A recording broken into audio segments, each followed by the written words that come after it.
The artist is the creator of beautiful things.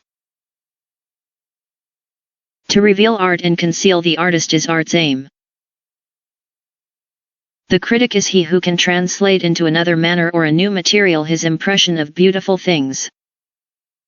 The highest, as the lowest, form of criticism is a mode of autobiography. Those who find ugly meanings in beautiful things are corrupt without being charming. This is a fault. Those who find beautiful meanings in beautiful things are the cultivated. For these there is hope. They are the elect to whom beautiful things mean only beauty. There is no such thing as a moral or an immoral book. Books are well written, or badly written. That is all. The 19th century dislike of realism is the rage of Caliban seeing his own face in a glass. The 19th century dislike of romanticism is the rage of Caliban not seeing his own face in a glass. The moral life of man forms part of the subject matter of the artist, but the morality of art consists in the perfect use of an imperfect medium.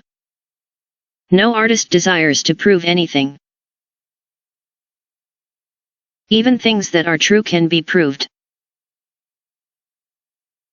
End of page. No artist has ethical sympathies. An ethical sympathy in an artist is an unpardonable mannerism of style. No artist is ever morbid. The artist can express everything. Thought and language are to the artist instruments of an art. Vice and virtue are to the artist materials for an art. From the point of view of form, the type of all the arts is the art of the musician. From the point of view of feeling, the actor's craft is the type. All art is at once surface and symbol. Those who go beneath the surface do so at their peril. Those who read the symbol do so at their peril. It is the spectator, and not life, that art really mirrors. Diversity of opinion about a work of art shows that the work is new, complex, and vital. When critics disagree, the artist is in accord with himself. We can forgive a man for making a useful thing as long as he does not admire it. The only excuse for making a useless thing is that one admires it intensely. All art is quite useless. Oscar Wilde. End of page. The Picture of Dorian Gray. Chapter I. Tuesday's studio was filled with the rich odor of roses, and when the light summer wind stirred amidst the trees of the garden, there came through the open door the heavy scent of the lilac, or the more delicate perfume of the pink flowering thorn. From the corner of the divan of Persian saddlebags on which he was lying, smoking, as was his custom, innumerable cigarettes, Lord Henry Wotton could just catch the gleam of the honey-sweet and honey-colored blossoms of a laburnum, whose tremulous branches seemed hardly able to bear the burden of a beauty so flame-like as theirs, and now and then the fantastic shadows of birds in flight flitted across the long tusse or silk curtains that were stretched in front of the huge window, producing a kind of momentary Japanese effect, and making him think of those pallid jade-faced painters of Tokyo who, through the medium of an art that is necessarily immobile, seek to convey the sense of swiftness and motion. The sullen murmur of the bees shouldering their way through the long unmown grass, or circling with monotonous insistence round the dusty gilt horns of the straggling woodbine, seemed to make the stillness more oppressive. They End of page. Dim roar of London was like the bourdon note of a distant organ. In the centre of the room, clamped to an upright easel, stood the full-length portrait of a young man of extraordinary personal beauty, and in front of it, some little distance away, was sitting the artist himself, Basil Hallward, whose sudden disappearance some years ago caused, at the time, such public excitement, and gave rise to so many strange conjectures. As the painter looked at the gracious and comely form he had so skillfully mirrored in his art, a smile of pleasure passed across his face, and seemed about to linger there. But he suddenly started up, and, closing his eyes, placed his fingers upon the lids, as though he sought to imprison within his brain some curious dream from which he feared he might awake. "T is your best work, Basil, the best thing you have ever done," said Lord Henry, languidly. "You must certainly send it next year to the Grosvenor. The Academy is too large and too vulgar. Whenever I have gone there, there have been either so many people that I have not been able to see the pictures, which was dreadful, or so many pictures that I have not been able to see the people, which was worse. The Grosvenor is really the only place. Don't think I shall send it anywhere," he answered, tossing his head back in that odd way that used to make his friends laugh at him at Oxford. "No, I won't send it anywhere." Lord Henry elevated his eyebrows, and looked at him in amazement through the thin blue wreaths of smoke that curled up in such fanciful whirls from his heavy opium-tainted cigarette. "Not send it anywhere? My dear fellow, why? Have you any reason? What odd chaps you painters are. You do anything in the world to gain a reputation. As soon as you have one, you seem to want to throw it away. It is silly of you, for there is only one thing. End of page. In the world worse than being talked about, and that is not being talked about. A portrait like this would set you far above all the young men in England, and make the old men quite jealous, if old men are ever capable of any emotion." "I know you will laugh at me," he replied, "but I really can't exhibit it. I have put too much of myself into it." Lord Henry stretched himself out on the divan and laughed. "Yes, I knew you would, but it is quite true, all the same. Too much of yourself in it. Upon my word, Basil, I didn't know you were so vain, and I really can't see any resemblance between you, with your rugged strong face and your coal black hair, and this young Adonis, who looks as if he was made out of ivory and rose leaves. Why, my dear Basil, he is a Narcissus, and you of course you have an intellectual expression, and all that. But beauty, real beauty, ends where an intellectual expression begins. Intellect is in itself a mode of exaggeration, and destroys the harmony of any face. The moment one sits down to think, one becomes all nose, or all forehead, or something horrid. Look at the successful men in any of the learned professions. How perfectly hideous they are. Except, of course, in the church. But then in the church they don't think. A bishop keeps on saying at the age of 80 what he was told to say when he was a boy of 18, and as a natural consequence he always looks absolutely delightful. Your mysterious young friend, whose name you have never told me, but whose picture really fascinates me, never thinks. I feel quite sure of that. He is some brainless, beautiful creature, who should be always here in winter when we have no flowers to look at, and always here in summer when we want something to chill our intelligence. Don't flatter yourself, Basil, you are not in the least like him. You don't understand me, Harry, answered. End of page. The artist. Of course I am not like him. I know that perfectly well. Indeed, I should be sorry to look like him. You shrug your shoulders? I am telling you the truth. There is a fatality about all physical and intellectual distinction, the sort of fatality that seems to dog through history the faltering steps of kings. It is better not to be different from one's fellows. The ugly and the stupid have the best of it in this world. They can sit at their ease and gape at the play. If they know nothing of victory, they are at least spared the knowledge of defeat. They live as we all should live, undisturbed, indifferent, and without disquict. They neither bring ruin upon others, nor ever receive it from alien hands.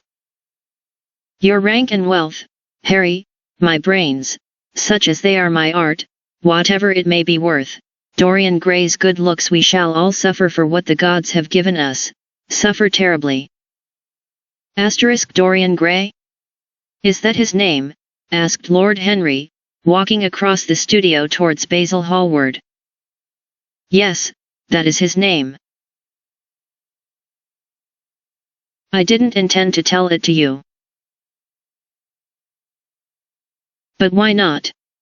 Oh, I can't explain. When I like people immensely, I never tell their names to anyone. It's like surrendering a part of them.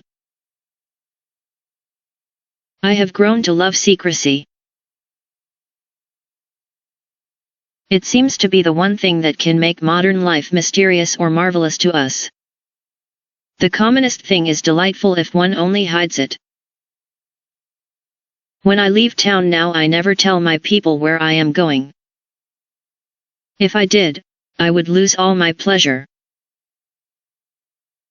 It is a silly habit, I dare say, but somehow it seems to bring a great deal of romance into one's life.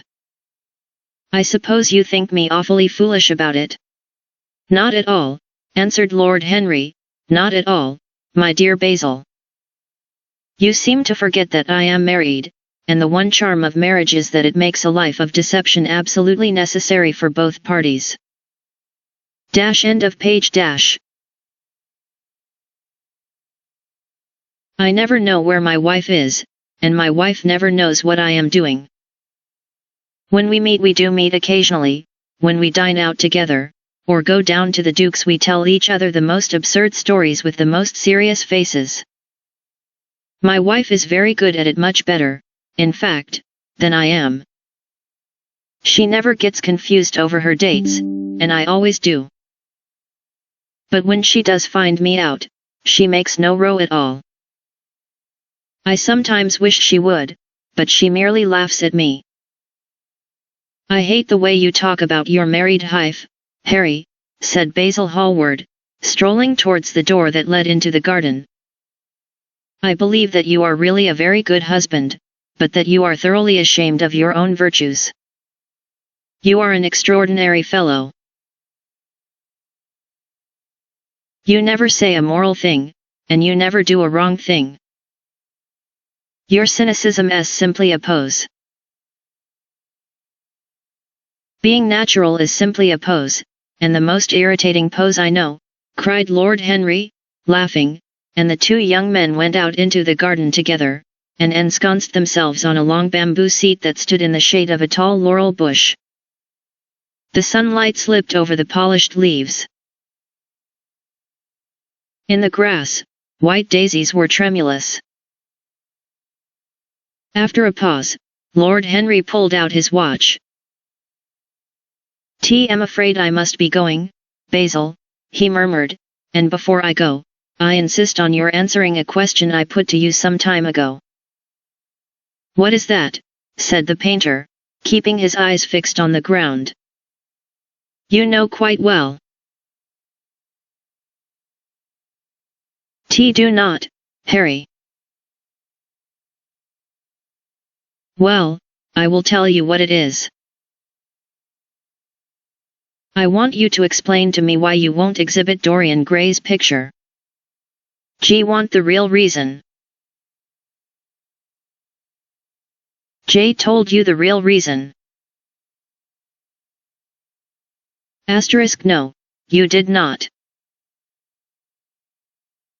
You said it was because there was too much of yourself in it. Now, that is childish.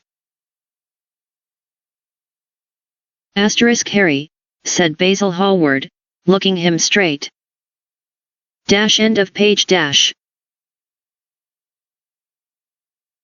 Dash end of page dash. Room about 10 minutes, talking to huge overdressed dowagers and tedious academicians, I suddenly became conscious that someone was looking at me. I turned halfway round, and saw Dorian Gray for the first time. When our eyes met, I felt that I was growing pale. A curious sensation of terror came over me. I knew that I had come face to face with someone whose mere personality was so fascinating that, if I allowed it to do so, it would absorb my whole nature, my whole soul, my very art itself. I did not want any external influence in my life. You know yourself, Harry, how independent I am by nature. I have always been my own master, had at least always been so, till I met Dorian Gray. Then but I don't know how to explain it to you.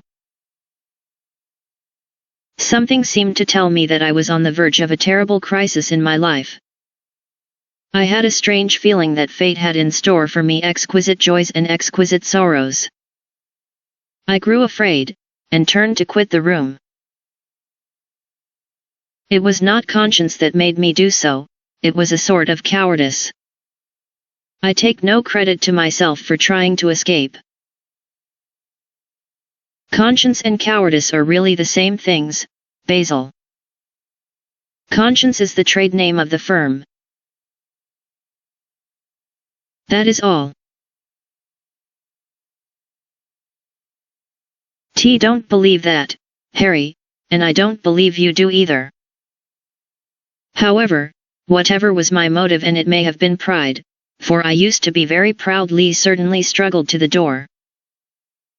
There, of course, I stumbled against Lady Brandon. You are not going to run away so soon, Mr. Hallward, she screamed out. You know her curiously shrill voice. Yes, she is a peacock in everything but beauty, said Lord Henry, pulling the daisy to bits with his long, nervous fingers. Could not get rid of her. She brought me up to royalties, and people with stars and garters, and elderly ladies with gigantic tiaras and parrot noses. She spoke of me as her dearest friend. I had only dash end of page dash. Met her once before, but she took it into her head to lioness me. I believe some picture of mine had made a great success at the time, at least had been chattered about in the penny newspapers, which is the 19th century standard of immortality. Suddenly I found myself face to face with the young man whose personality had so strangely stirred me. We were quite close, almost touching. Our eyes met again. It was reckless of me, but I asked Lady Brandon to introduce me to him. Perhaps it was not so reckless, after all. It was simply inevitable. We would have spoken to catch other without any introduction. I am sure of that. Dorian told me so afterwards. He, too, felt that we were destined to know each other. And how did Lady Brandon describe this wonderful young man? Asked his companion. I know she goes in for giving a rapid précis of all her guests. I remember her bringing me up to a truculent and red-faced old gentleman covered all over with orders and ribbons, and hissing into my ear, in a tragic whisper which must have been perfectly audible to everybody in the room, the most astounding details. I simply fled. I like to find out people for myself. But Lady Brandon treats her guests exactly as an auctioneer treats his goods. She either explains them entirely away, or tells one everything about them except what one wants to know. Poor Lady Brandon. You are hard on her, Harry, said Hallward, listlessly. My dear fellow, she tried to found a salon, and only succeeded in opening a restaurant. How could I admire her? But tell me, what did she say about Mr. Dorian Gray? Oh, something like, charming boy, poor dear mother and I absolutely inseparable. Quite forget what he does, afraid he doesn't do anything. Oh, yes, plays the piano or f's at the violin, dear Mr. Gray. Neither of us could help laughing, and we became friends at once. One laughter is not at all a bad beginning for a end of page . Friendship, and it is far the best ending for one, said the young lord, plucking another daisy. Hallward shook his head. You don't understand what friendship is, Harry, he murmured, or what enmity is, for that matter. You like everyone, that is to say, you are indifferent to everyone. How horribly unjust of you, cried Lord Henry, tilting his hat back, and looking up at the little clouds that, like ravelled skeins of glossy white silk, were drifting across the hollowed turquoise of the summer sky. Yes, horribly unjust of you. I make a great difference between people. I choose my friends for their good looks, my acquaintances for their good characters, and my enemies for their good intellects. A man cannot be too careful in the choice of his enemies. I have not got one who is a fool. They are all men of some intellectual power, and consequently they all appreciate me. Is that very vain of me? I think it is rather vain. I should think it was, Harry. But according to your category I must be merely an acquaintance. My dear old Basil, you are much more than an acquaintance. And much less than a friend. A sort of brother, I suppose? Oh, brothers. I don't care for brothers. My elder brother won't die, and my younger brothers seem never to do anything else. Harry, exclaimed Hallward, frowning. My dear fellow, I am not quite serious. But I can't help detesting my relations. I suppose it comes from the fact that none of us can stand other people having the same faults as ourselves. I quite sympathize with the rage of the English democracy against what they call the vices of the upper orders. The masses feel that drunkenness, stupidity, and immorality should be their own special property, and that if any one of us makes an ass of himself he is poaching on their preserves. When poor South end of page . Wark got into the divorce court, their indignation was quite magnificent. And yet I don't suppose that 10% of the proletariat live correctly. One don't agree with a single word that you have said, and, what is more, Harry, I feel sure you don't either. Lord Henry stroked his pointed brown beard, and tapped the toe of his patent leather boot with a tasseled ebony cane. How English you are, Basil. That is the second time you have made that observation. If one puts forward an idea to a true Englishman, always a rash thing to do, he never dreams of considering whether the idea is right or wrong. The only thing he considers of any importance is whether one believes it oneself. Now, the value of an idea has nothing whatsoever to do with the sincerity of the man who expresses it. Indeed, the probabilities are that the more insincere the man wants, the more purely intellectual will the idea be, as in that case it will not be colored by either his wants, his desires, or his prejudices. However, I don't propose to discuss politics, sociology, or metaphysics with you.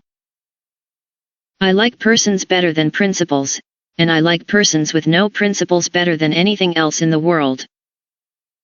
Tell me more about Mr. Dorian Gray. How often do you see him? Every day. I couldn't be happy if I didn't see him every day. He is absolutely necessary to me. How extraordinary! I thought you would never care for anything but your art. He is all my art to me now, said the painter, gravely. I sometimes think, Harry, that there are only two eras of any importance in the world's history. The first is the appearance of a new medium for art, and the second is the appearance of a new personality for art also. What the invention of oil painting was to the Venetians, the face of Antinous was to late Greek sculpture, and the face of Dorian Gray will some day be to me. It is not merely that I paint from him, draw from him, sketch from him. End of page.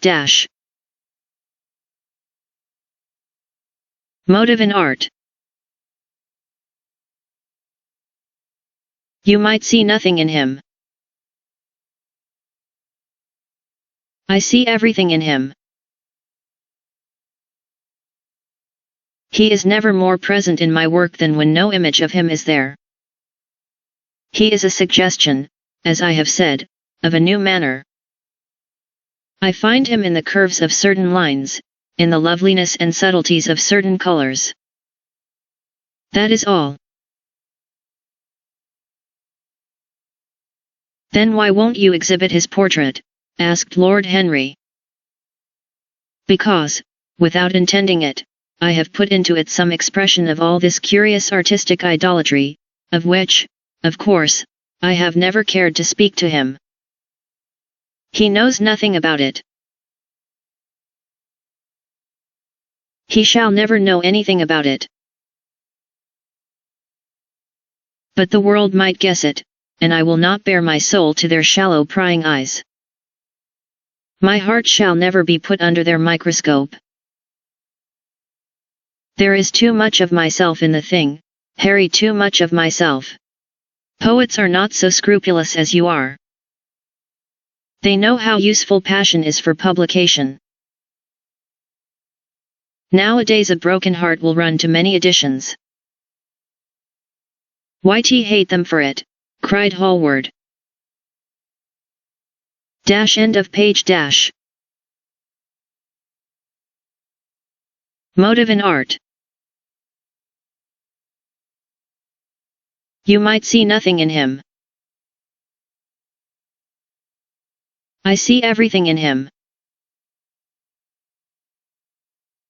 He is never more present in my work than when no image of him is there. He is a suggestion, as I have said, of a new manner. I find him in the curves of certain lines, in the loveliness and subtleties of certain colors. That is all. Then why won't you exhibit his portrait? Asked Lord Henry. Because, without intending it, I have put into it some expression of all this curious artistic idolatry, of which, of course, I have never cared to speak to him. He knows nothing about it. He shall never know anything about it. But the world might guess it, and I will not bare my soul to their shallow prying eyes. My heart shall never be put under their microscope. There is too much of myself in the thing, Harry, too much of myself. Poets are not so scrupulous as you are. They know how useful passion is for publication. Nowadays a broken heart will run to many editions. Why'd he hate them for it? Cried Hallward. An artist should create beautiful things, but should put nothing of his own life into them. We live in an age when men treat art as if it were meant to be a form of autobiography. We have lost the abstract sense of beauty. Some day I will show the world what it is, and for that reason the world shall never see my portrait of Dorian Gray. Think you are wrong, Basil, but I won't argue with you. It is only the intellectually lost who ever argue. Tell me, is Dorian Gray very fond of you? The painter considered for a few moments. He likes me, he answered, after a pause. I know he likes me. Of course I flatter him dreadfully. I find a strange pleasure in saying things to him that I know I shall be sorry for having said. As a rule, he is charming to me, and we sit in the studio and talk of 1,000 things. Now and then, however, he is horribly thoughtless, and seems to take a real delight in giving me pain. Then I feel, Harry, that. End of page. I have given away my whole soul to someone who treats it as if it were a flower to put in his coat, a bit of decoration to charm his vanity, an ornament for a summer's day. Days in summer, Basil, are apt to linger, murmured Lord Henry. Perhaps you will tire sooner than he will. It is a sad thing to think of, but there is no doubt that genius lasts longer than beauty. That accounts for the fact that we all take such pains to overeducate ourselves. In the wild struggle for existence, we want to have something that endures, and so we fill our minds with rubbish and facts, in the silly hope of keeping our place. The thoroughly well-informed man, that is the modern ideal. And the mind of the thoroughly well-informed man is a dreadful thing. It is like a bric-a-brac shop, all monsters and dust, with everything priced above its proper value. I think you will tire first, all the same.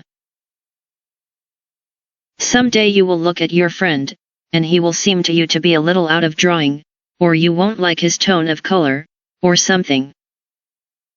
You will bitterly reproach him in your own heart, and seriously think that he has behaved very badly to you. The next time he calls, you will be perfectly cold and indifferent. It will be a great pity, for it will alter you. What you have told me is quite a romance of art one might call it, and the worst of having a romance of any kind is that it leaves one so unromantic. Harry, don't talk like that. As long as I live, the personality of Dorian Gray will dominate me. You can't feel what I feel. You change too often. Ah, my dear Basil, that is exactly why I can feel it. Those who are faithful know only the trivial side of love, it is the faithless who know love's tragedies. And Lord Henry struck a light on a dainty silver case, and began to smoke a cigarette with a self-conscious and satisfied air, as if he had summed up the world in a phrase. There was a rustle of chirping sparrows in the green lacquer. End of page. Leaves of the ivy, and the blue cloud shadows chased themselves across the grass like swallows. How pleasant it was in the garden! And how delightful other people's emotions were, much more delightful than their ideas, it seemed to him. One's own soul, and the passions of one's friends, those were the fascinating things in life. He pictured to himself with silent amusement the tedious luncheon that he had missed by staying so long with Basil Hallward. Had he gone to his aunt's he would have been sure to have met Lord Goodbody there, and the whole conversation would have been about the feeding of the poor, and the necessity for model lodging houses. Each class would have preached the importance of those virtues, for whose exercise there was no necessity in their own lives. The rich would have spoken on the value of thrift, and the idle grown eloquent over the dignity of labor. It was charming to have escaped all that. As he thought of his aunt, an idea seemed to strike him. He turned to Hallward, and said, "My dear fellow, I have just remembered."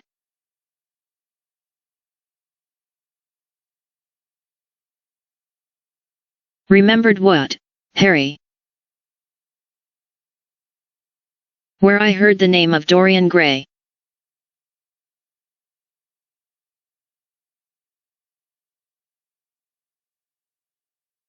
"Where was it?" asked Hallward, with a slight frown. "Don't look so angry, Basil." "It was at my aunt, Lady Agatha's. She told me she had discovered a wonderful young man, who was going to help her in the East End, and that his name was Dorian Gray.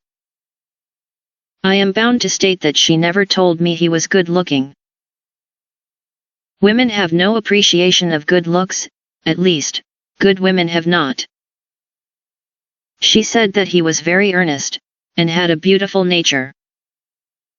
At once pictured to myself a creature with spectacles and lank hair, horribly freckled, and tramping about on huge feet. I wish I had known it was your friend."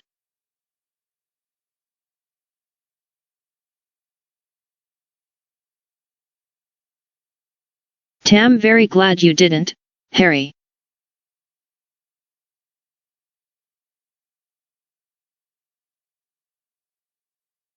"Why?" "T don't want you to meet him."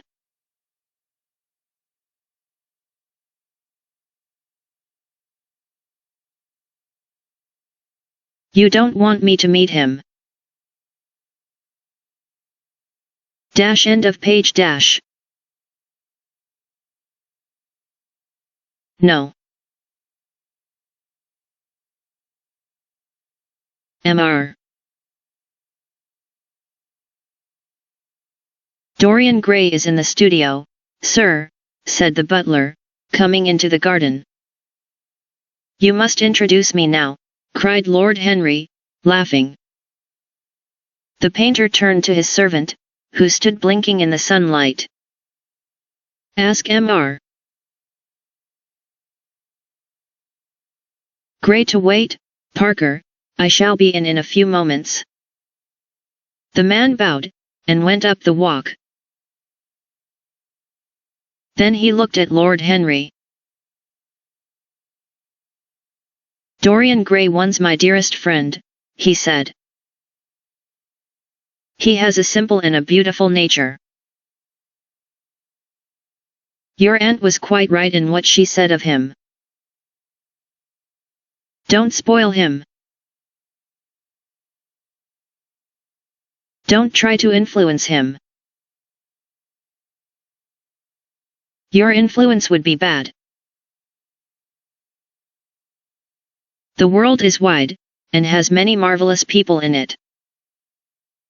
Don't take away from me the one person who gives to my art whatever charm he possesses. My life as an artist depends on him. Mind, Harry, I trust you." He spoke very slowly, and the words seemed wrung out of him almost against his will. "What nonsense you talk," said Lord Henry, smiling, and, taking Hallward by the arm, he almost led him into the house. Dash end of page dash. Chapter 2. As they entered they saw Dorian Gray.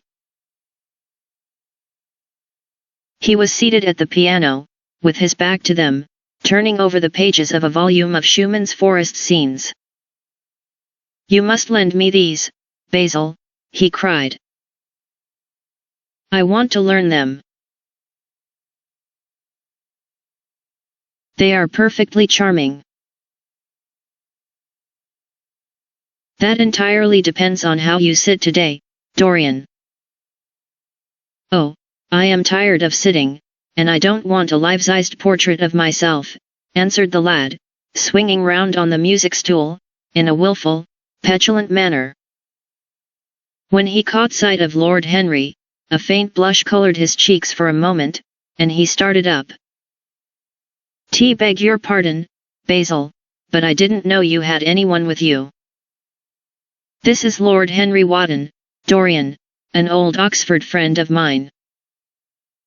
I have just been telling him what a capital sitter you were, and now you have spoiled everything." "You have not spoiled my pleasure in meeting you, Mr. Grey," said Lord Henry, stepping forward and extending his hand. "My aunt has often spoken to me about you. You are one of her favorites, and, I am afraid, one of her victims also." "TM in Lady Agatha's black books at present," answered Dorian, with a funny look of penitence. "I promised to go to a club in Whitechapel with her last Tuesday, and I really forgot all about it. We were to have played a duet together, Three Ducks, I believe. I don't know what she will say to me. I am far too frightened to call."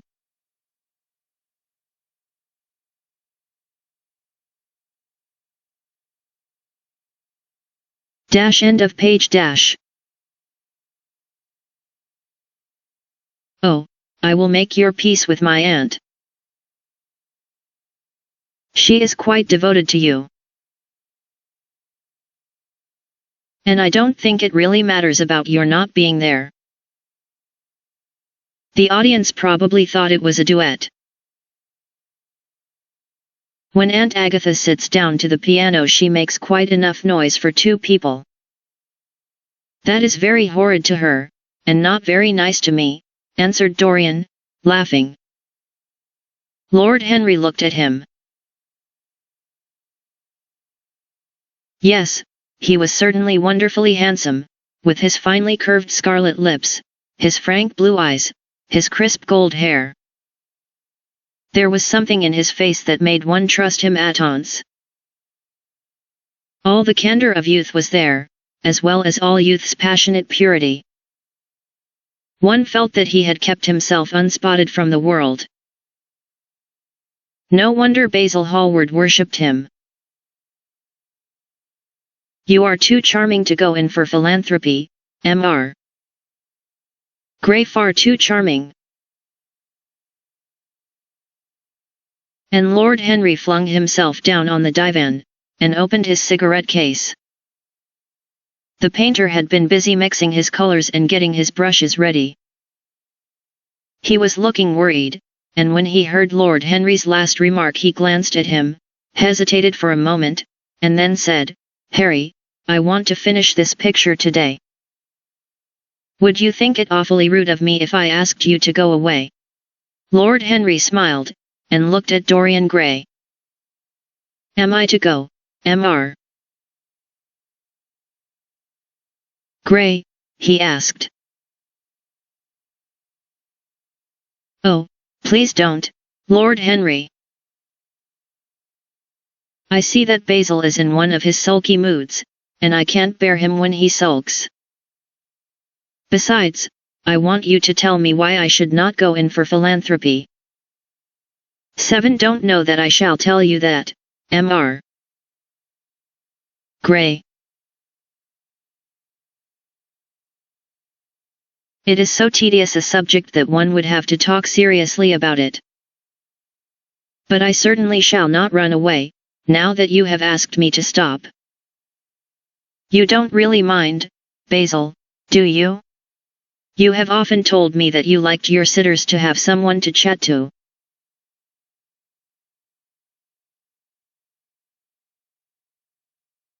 End of page. Hallward bit his lip.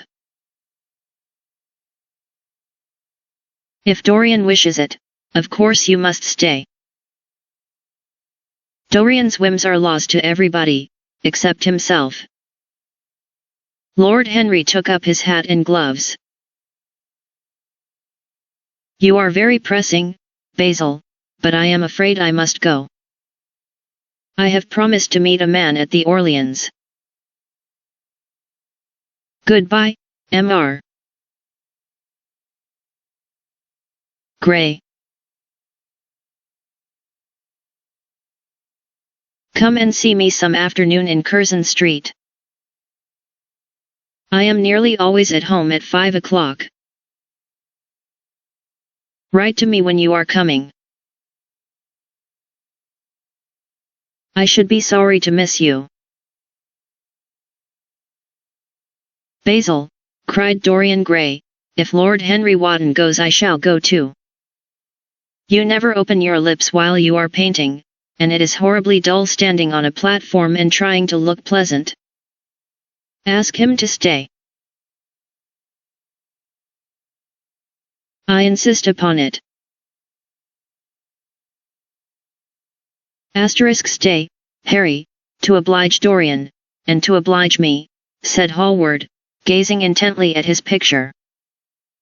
It is quite true, I never talk when I am working, and never listen either, and it must be dreadfully tedious for my unfortunate sitters. I beg you to stay. But what about my man at the Orleans? The painter laughed. I don't think there will be any difficulty about that. Sit down again, Harry. And now, Dorian, get up on the platform, and don't move about too much, or pay any attention to what Lord Henry says. He has a very bad influence over all his friends, with the single exception of myself. Dorian Gray stepped up on the dais, with the air of a young Greek martyr, and made a little moue of discontent to Lord Henry, to whom he had rather taken a fancy. He was so unlike Basil. They made a delightful contrast. And he had such a beautiful voice. After a few moments he said to him, Have you really a very bad influence, Lord Henry? As bad as Basil says? There is no such thing as a good influence, Mr. Grey. All influence is immoral from the scientific point of view. Why? Because to influence a person is to give him one's end of page own soul. He does not think his natural thoughts, or burn with his natural passions. His virtues are not real to him. His sins, if there are such things as sins, are borrowed. He becomes an echo of someone else's music, an actor of a part that has not been written for him. The aim of life is self-development. To realize one's nature perfectly, that is what each of us is here for. People are afraid of themselves, nowadays. They have forgotten the highest of all duties, the duty that one owes to oneself. Of course they are charitable. They feed the hungry, and clothe the beggar. But their own souls starve, and are naked. Courage has gone out of our race. Perhaps we never really had foot.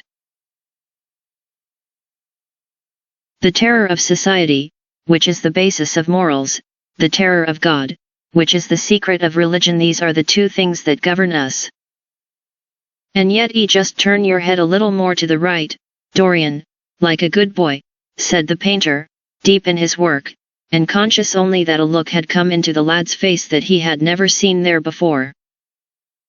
And yet, continued Lord Henry, in his low, musical voice, and with that graceful wave of the hand that was always so characteristic of him, and that he had even in his Eden days, I believe that if one man were to live out his life fully and completely, were to give form to every feeling, expression to every thought, reality to every dream, I believe that the world would gain such a fresh impulse of joy that we would forget all the maladies of medievalism, and return to the Hellenic ideal, to something finer, richer, than the Hellenic ideal, it may be.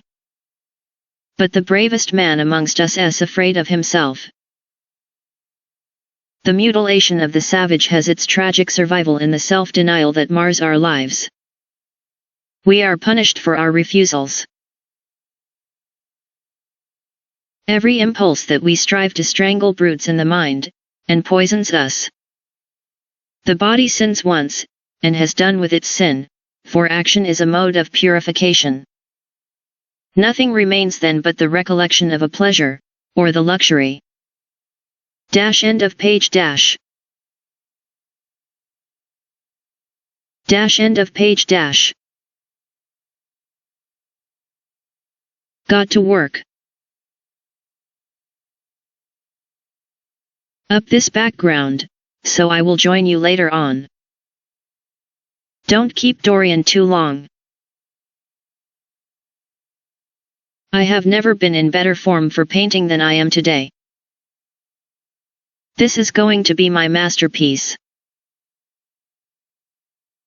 It is my masterpiece as it stands.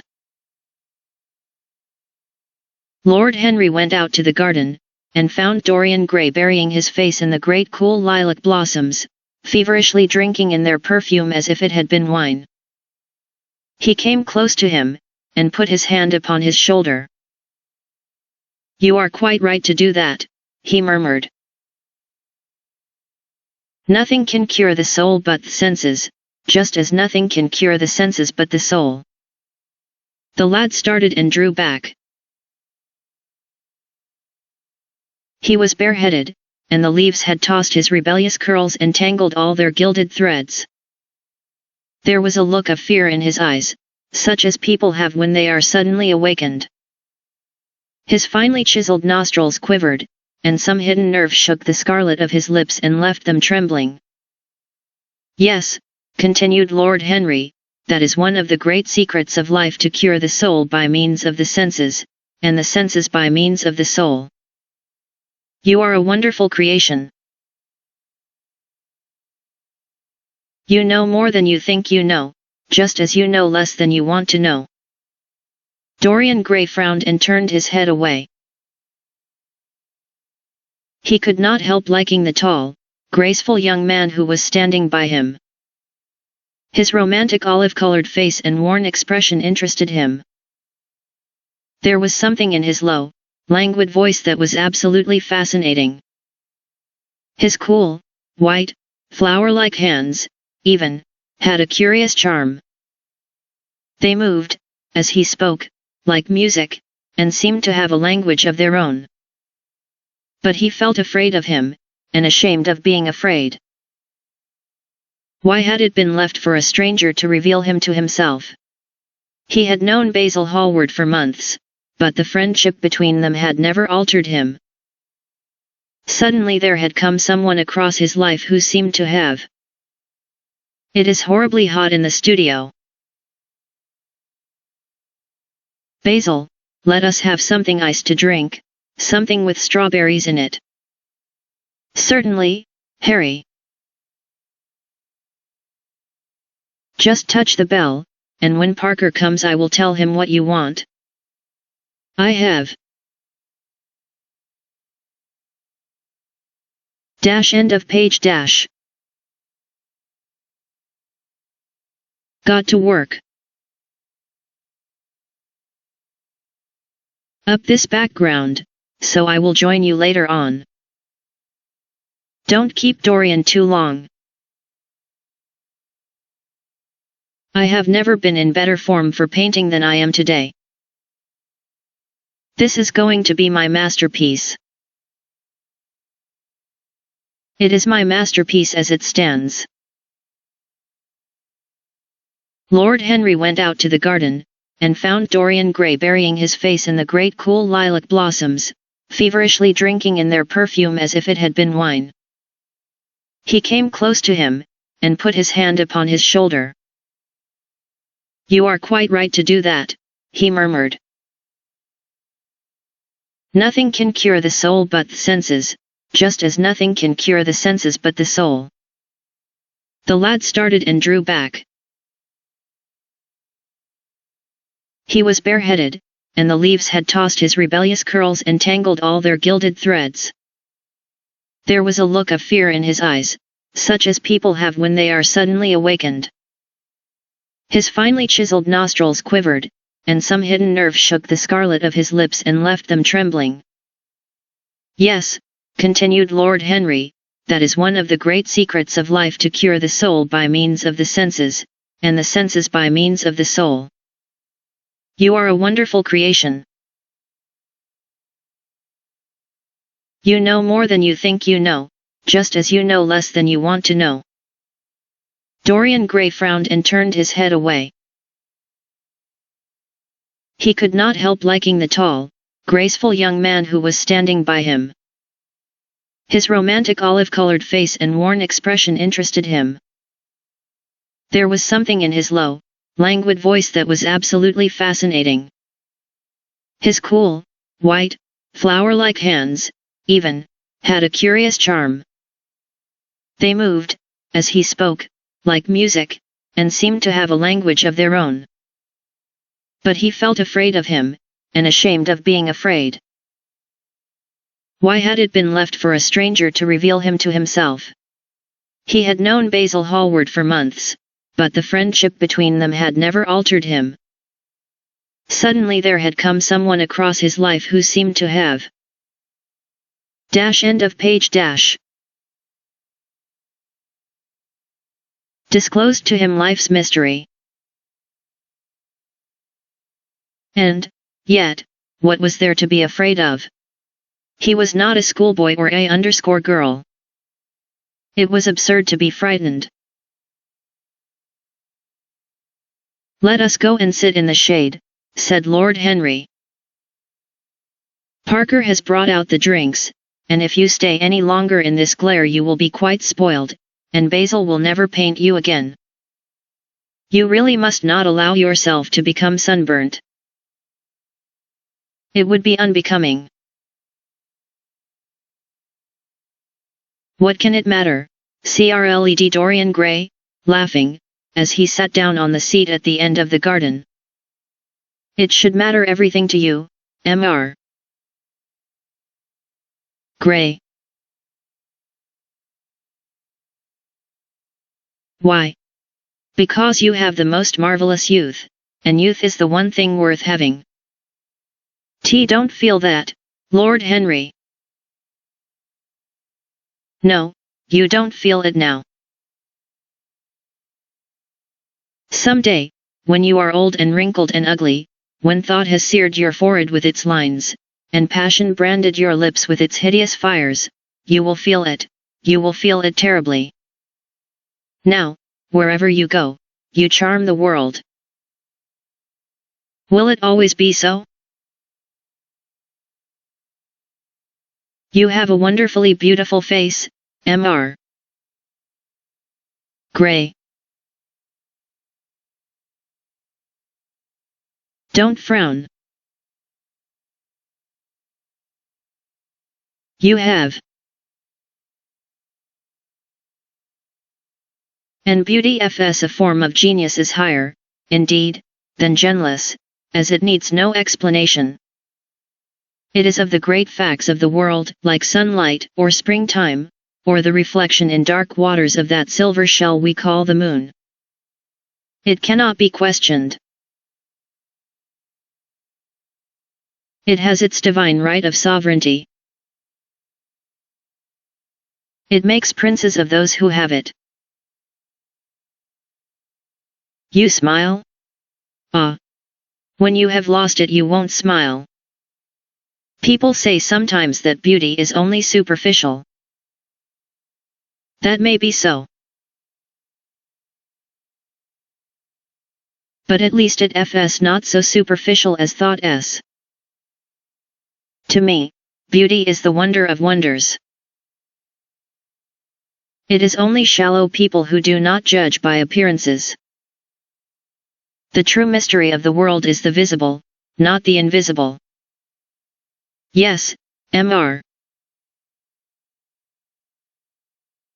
Gray, the gods have been good to you. But what the gods give they quickly take away. You. End of page. Have only a few years in which to live really, perfectly, and fully. When your youth goes, your beauty will go with it, and then you will suddenly discover that there are no triumphs left for you, or have to content yourself with those mean triumphs that the memory of your past will make more bitter than defeats. Every month as it wanes brings you nearer to something dreadful. Time is jealous of you, and wars against your lilies and your roses. You will become sallow, and hollow-cheeked, and dull-eyed. You will suffer horribly. Realize your youth while you have it. Don't squander the gold of your days, listening to the tedious, trying to improve the hopeless failure, or giving away your life to the ignorant, the common, and the vulgar. These are the sickly aims, the false ideals, of our age. Live the wonderful life that is in you. Let nothing be lost upon you. Be always searching for new sensations. Be afraid of nothing. A new hedonism, that is what our century wants. You might be its visible symbol. With your personality, there is nothing you could not do. The world belongs to you for a season. The moment I met you, I saw that you were quite unconscious of what you really are, of what you really might be. There was so much in you that charmed me that I felt I must tell you something about yourself. I thought how tragic it would be if you were wasted. For there is such a little time that your youth will last, such a little time. The common hill flowers wither, but they blossom again. The laburnum will be as yellow next June as it is now. In a month there will be purple stars on the clematis, and year after year the green night of its leaves will hold its purple stars. But we never get back our youth. The pulse of joy that beats in us at 20, becomes sluggish. Our limbs fail, our senses rot.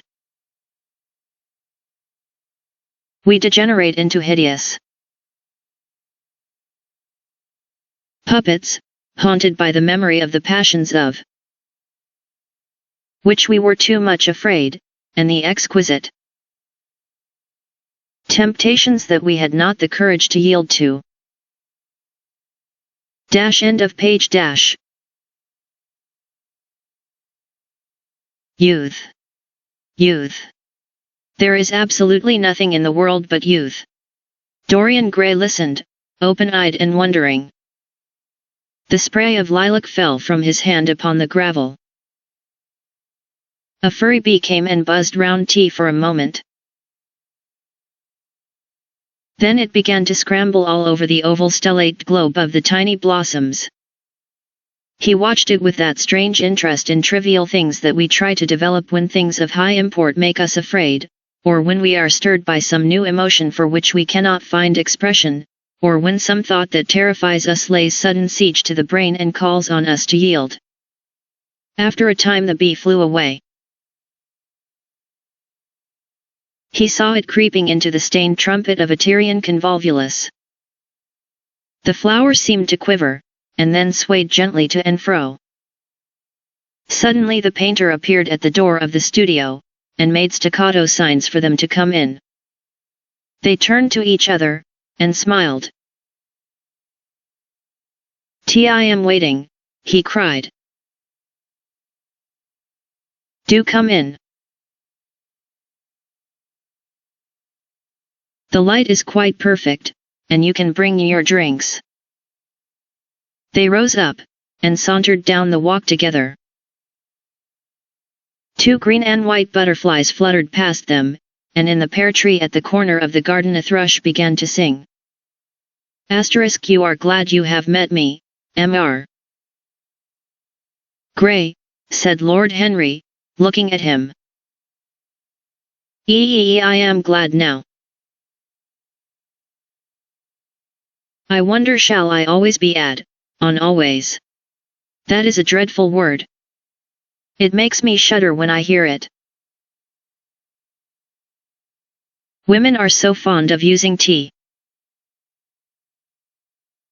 They spoil every romance by trying to make it last forever. It's a meaningless word, too. The only difference between a caprice and a lifelong passion is that the caprice lasts a little longer. As they entered the studio, Dorian Gray put his hand upon Lord Henry's arm. "In that case, let our friendship be a caprice," he murmured, flushing at his own boldness, then stepped up on the platform and resumed his pose. End of page. Lord Henry flung himself into a large wicker armchair, and watched him. The sweep and dash of the brush on the canvas made the only sound that broke the stillness, except when, now and then, Hallward stepped back to look at his work from a distance. In the slanting beams that streamed through the open doorway the dust danced and was golden. The scent of the roses seemed to brood over everything. After about a quarter of an hour Hallward stopped painting, looked for a long time at Dorian Gray, and then for a long time at the picture, biting the end of one of his huge brushes, and frowning. "It is quite finished," he cried at last, and stooping down he wrote his name in long vermilion letters on the left-hand corner of the canvas. Lord Henry came over and examined the picture. It was certainly a wonderful work of art, and a wonderful likeness as well. "My dear fellow, I congratulate you most warmly," he said. "It is the finest portrait of modern times." Mr. Gray, come over and look at yourself. The lad started, as if awakened from some dream. "T.S. it really finished," he murmured, stepping down from the platform. "Quite finished," said the painter. "And you have sat splendidly today. I am awfully obliged to you." "That is entirely due to me," broke in Lord Henry. "Isn't it, Mr. Gray?" Dorian made no answer, but passed listlessly in front of his picture, and turned towards it. When he saw it he drew back, and his cheeks flushed for a moment with pleasure. A look of joy came into his eyes, as if he had recognized himself for the first time. He stood there motionless and in wonder, dimly conscious that Hallward was speaking to him, but not catching the meaning of his words. The sense of his own beauty came on him like a revelation. He had never felt it before. Basil Hallward's compliments had seemed to him to be merely the charm. End of page. Exaggerations of friendship. He had listened to them, laughed at them, forgotten them. They had not influenced his nature. Then had come Lord Henry Wotton with his strange panegyric on youth, his terrible warning of its brevity. That had stirred him at the time, and now, as he stood gazing at the shadow of his own loveliness, the full reality of the description flashed across him. Yes, there would be a day when his face would be wrinkled and wizen, his eyes dim and colorless, the grace of his figure broken and deformed. The scarlet would pass away from his lips, and the gold steal from his hair. The life that was to make his soul would mar his body. He would become dreadful, hideous, and uncouth. As he thought of it, a sharp pang of pain struck through him like a knife, and made each delicate fiber of his nature quiver.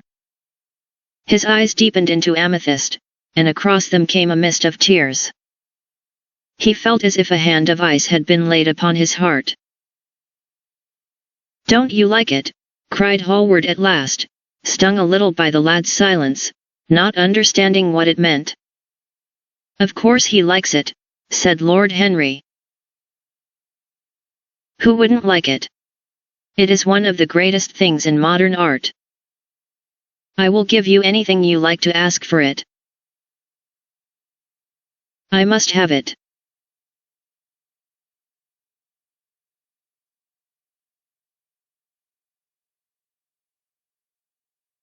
"TT is not my property, Harry."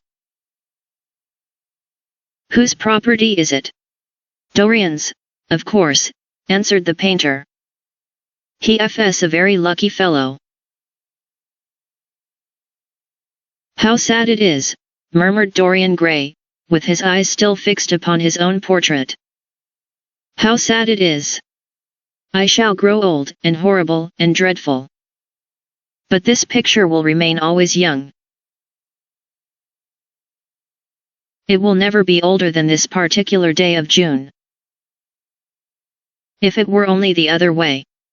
If it were I who was to be always young, and the picture that was to grow old.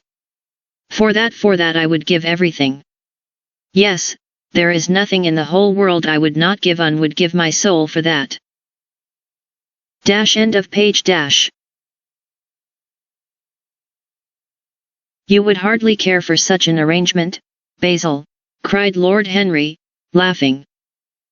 "It would be rather hard lines on your work." "I should object very strongly, Harry," said Hallward. Dorian Gray turned and looked at him. "I believe you would, Basil. You like your art better than your friends. I am no more to you than a green bronze figure. Hardly as much, I dare say. The painter stared in amazement. It was so unlike Dorian to speak like that. What had happened? He seemed quite angry. His face was flushed and his cheeks burning. Yes, he continued, I am less to you than your ivory Hermes or your silver fawn. You will like them always. How long will you like me? Till I have my first wrinkle, I suppose. I know, now, that when one loses one's good looks, whatever they may be, one loses everything. Your picture has taught me that. Lord Henry Wotton T.S. perfectly right. Youth is the only thing worth having. When I find that I am growing old, I shall kill myself. Hallward turned pale, and caught his hand. Dorian! Dorian, he cried, don't talk like that. I have never had such a friend as you, and I shall never have such another. You are not jealous of material things, are you, you who are finer than any of them? I am jealous of everything whose beauty does not die. I am jealous of the portrait you have painted of me. Why should it keep what I must lose? Every moment that passes takes something from me, and gives something to it. Oh, if it were only the other way. If the picture could change, and I could be always what I am now. Why did you paint it? It will mock me someday, mock me horribly.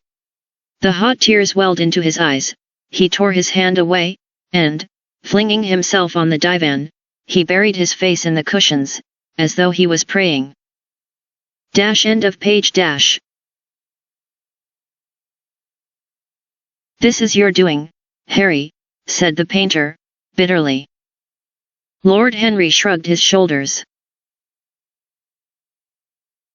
It is the real Dorian Gray, that is all. Emits MOT. TF it is not, what have I to do with it? You should have gone away when I asked you, he muttered. It stayed when you asked me, was Lord Henry's answer. Harry, I can't quarrel with my two best friends at once, but between you both you have made me hate the finest piece of work I have ever done, and I will destroy it. What is it but canvas and color? I will not let it come across our three lives and mar them. Dorian Gray lifted his golden head from the pillow, and with pallid face and tear-stained eyes looked at him, as he walked over to the deal painting table that was set beneath the high-curtained window. What was he doing there? His fingers were straying about among the litter of tin tubes and dry brushes, seeking for something. Yes, it was for the long palette knife, with its thin blade of lithe steel. He had found it at last. He was going to rip up the canvas. With a stifled sob the lad leaped from the couch, and, rushing over to Hallward, tore the knife out of his hand, and flung it to the end of the studio. Don't, Basil, don't, he cried. It would be murder. I am glad you appreciate my work at last, Dorian, said the painter, coldly, when he had recovered from his surprise. I never thought you would. Appreciate it? I am in love with it, Basil. It is part of myself. I feel that.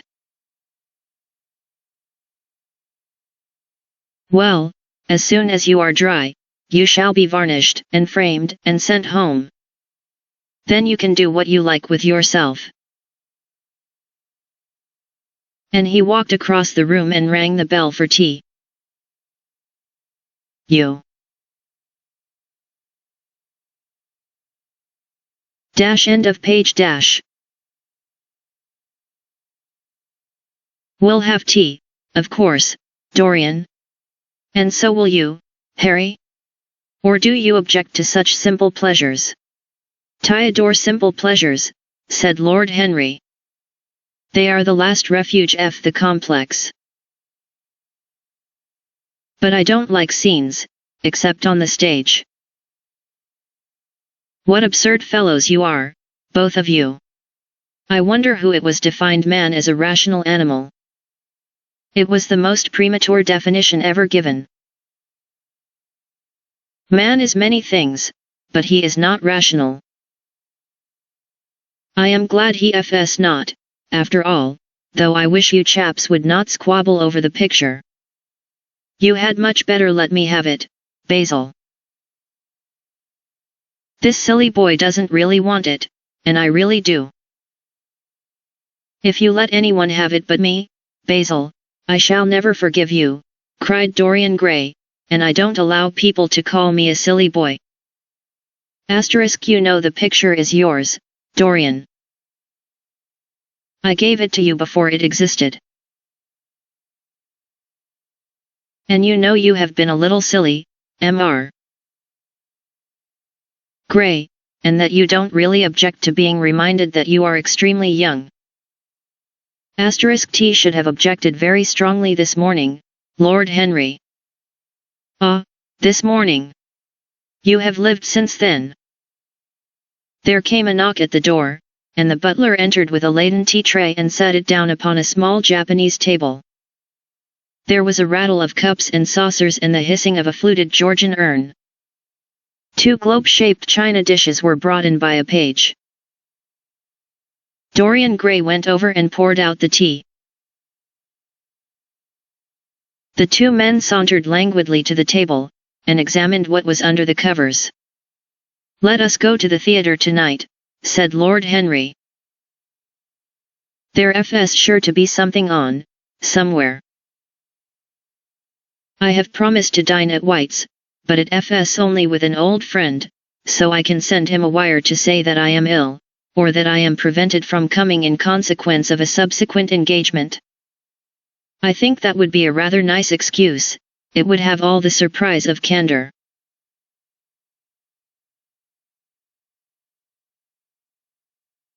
End of page. It is such a bore putting on one's dress clothes, muttered Hallward. And, when one has them on, they are so horrid. Yes, answered Lord Henry, dreamily, the costume of the 19th century is detestable. It is so somber, so depressing. Sin one's the only real color element left in modern life. You really must not say things like that before Dorian, Harry. Before which Dorian? The one who is pouring out tea for us, or the one in the picture? Before either. Asterisk T should like to come to the theatre with you, Lord Henry, said the lad. Then you shall come, and you will come too, Basil, won't you? Asterisk T can't really. I would sooner not. I have a lot of work to do.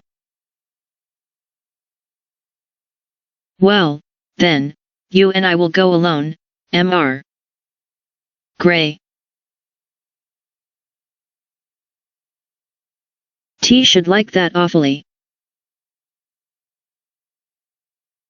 The painter bit his lip and walked over, cup in hand, to the picture. I shall stay with the real Dorian, he said, sadly. T.S. at the real Dorian, cried the original of the portrait, strolling across to him. Am I really like that? Yes, you are just like that. How wonderful, Basil. At least you are like it in appearance. But it will never alter, sighed Hallward. That f's something. What a fuss people make about fidelity, exclaimed Lord Henry. Why, even in love it is purely a question for physiology. It has nothing to do with our own will. Young men want to be faithful, and are not, Old men want to be faithless, and cannot, that is all one can say. Don't go to the theatre tonight, Dorian, said Hallward. Stop and dine with me. *T can't, Basil.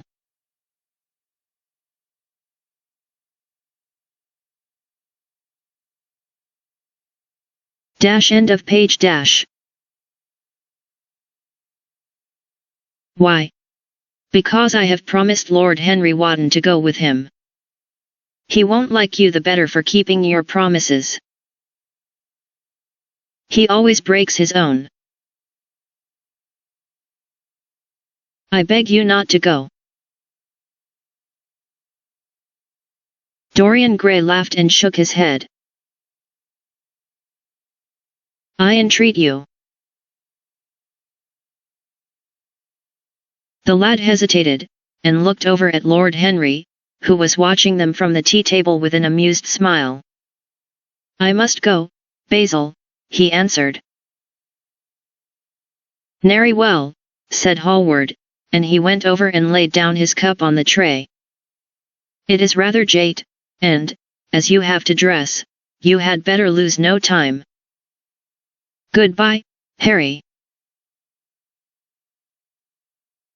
Goodbye, Dorian. Come and see me soon. Come tomorrow. Certainly. You won't forget. No, of course not, cried Dorian. Aud, 2 mile? Yes, Basil. Remember what I asked you, when we were in the garden this morning. I have forgotten it. Trust you. Wish I could trust myself, said Lord Henry, laughing. Come, Mr. Gray, my handsome FS outside, and I can drop you at your own place. Goodbye, Basil. It has been a most interesting afternoon. As the door closed behind them, the painter flung down on a sofa, and a look of pain came into his face. End of page. Chapter 3. At 12:30 next day Lord Henry Wotton strolled from Curzon Street over to the Albany to call on his uncle, Lord Fermor, a genial if somewhat tough-mannered old bachelor, whom the outside world called selfish because it derived no particular benefit from him, but who was considered generous by society as he fed the people who amused him. His father had been our ambassador at Madrid when Isabella was young, and prim unthought of, but had retired from the diplomatic service in a capricious moment of annoyance at not being offered the embassy at Paris, a post to which he considered that he was fully entitled by reason of his birth, his indolence, the good English of his dispatches, and his inordinate passion for pleasure. The son, who had been his father's secretary, had resigned along with his chief, somewhat foolishly as was thought at the time, and on succeeding some months later to the title, had set himself to the serious study of the great aristocratic art of doing absolutely nothing. He had 2 large town houses, but preferred to live in chambers, as it was less trouble, and took most of his meals at his club. He paid some attention to the management of his collieries in the Midland counties, excusing himself for this taint of industry on the ground that the one advantage of having coal, was that it enabled a gentleman to afford the decency of burning wood on his own hearth. In politics he was a Tory, except when the Tories were in office, during which period he roundly abused them for being a pack of radicals. He was a hero to his valet, who bullied him, and a terror to most of his. End of page. Relations, whom he bullied in turn. Only England could have produced him, and he always said that the country was going to the dogs. His principles were out of date, but there was a good deal to be said for his prejudices. When Lord Henry entered the room, he found his uncle sitting in a rough shooting coat, smoking a cheroot, and grumbling over the Times. "Well, Harry," said the old gentleman, "what brings you out so early? I thought you dandies never got up till 2, and were not visible till 5. Pure family affection, I assure you, Uncle George. I want to get something out of you. Asterisk money, I suppose," said Lord Fermor, making a wry face. "Well, sit down and tell me all about it." "Young people, nowadays, imagine that money wants everything." "Yes," murmured Lord Henry, settling his buttonhole in his coat, "and when they grow older they know it. But I don't want money. It is only Eopal who pay their bills who want that, Uncle Saris and I never pay mine. Credit is the capital of a younger son, and one lives charmingly upon it. Besides, I always deal with Dartmoor's tradesmen, and consequently they never bother me. What I want is information, not useful information, of course, useless information. Well, I can tell you anything that is in an English blue book, Harry, although those fellows nowadays write a lot of nonsense. When I was in the diplomatic, things were much better. But I hear they let them in now by examination. What can you expect? Examinations, sir, are pure humbug from beginning to end. If a man is a gentleman, he knows quite enough, and if he is not a gentleman, whatever he knows is bad for him. Mr. Dorian Gray does not belong to blue books, Uncle George, said Lord Henry, languidly. Mr. Dorian Gray? Who is he? Asked Lord Fermor, knitting his bushy white eyebrows. End of page. That is what I have come to learn, Uncle George. Or rather, I know who he is.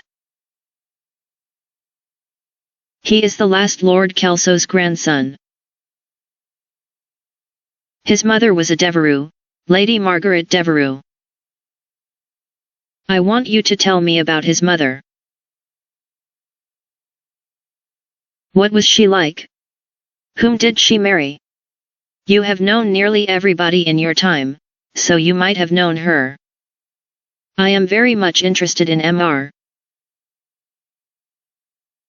Gray at present. I have only just met him. Kelso's grandson, echoed the old gentleman. Kelso's grandson. Of course. I knew his mother intimately. I believe I was at her christening. She was an extraordinarily beautiful girl, Margaret Devereux, and made all the men frantic by running away with a penniless young fellow, a mere nobody, sir, a subaltern in a foot regiment, something of that kind. Certainly. I remember the whole thing as if it happened yesterday. The poor chap was killed in a duel at Spa, a few months after the marriage. There was an ugly story about it. They said Kelso got some rascally adventurer, some Belgian brute, to insult his son-in-law in public, paid him, sir, to do it, paid him, and that the fellow spitted his man as if he had been a pigeon. The thing was hushed up, but, egad, Kelso ate his chop alone at the club for some time afterwards. He brought his daughter back with him, I was told, and she never spoke to him again. Oh, yes, it was a bad business. The girl died too, died within a year. So she left a son, did she? I had forgotten that. What sort of boy is he? If he is like his mother, he must be a good-looking chap. He is very good-looking, assented Lord Henry. I hope he will fall into proper hands, continued the old man. He should have a pot of money waiting for him if Kelso did the right thing by him. His mother had money too.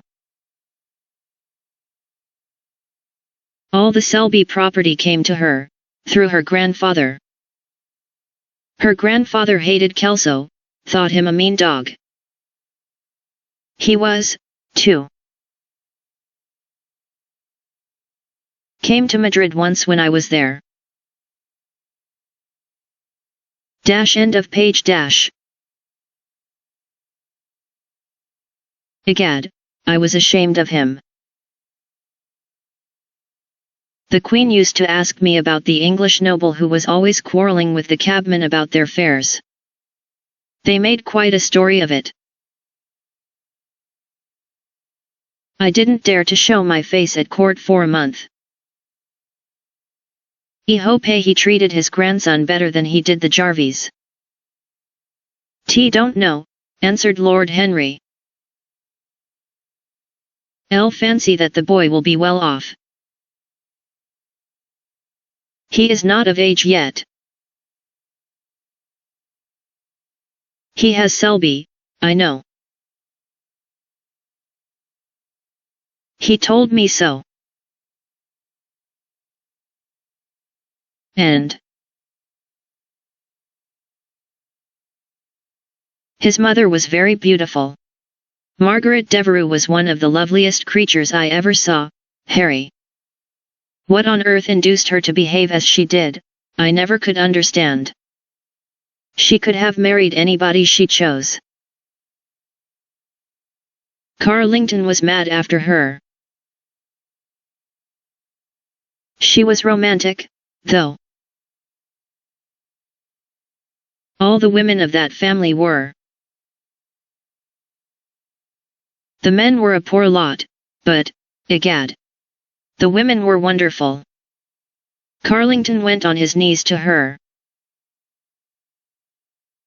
Told me so himself. She laughed at him, and there wasn't a girl in London at the time who wasn't after him.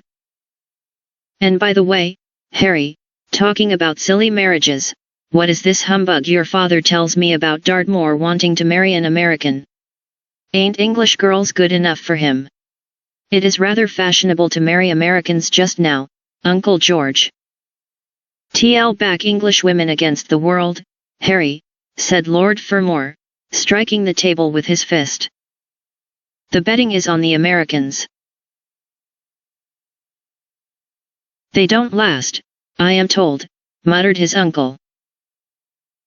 A long engagement exhausts them, but they are capital at a steeplechase. They take things flying.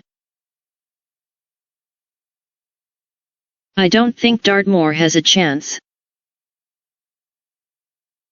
Who are her people?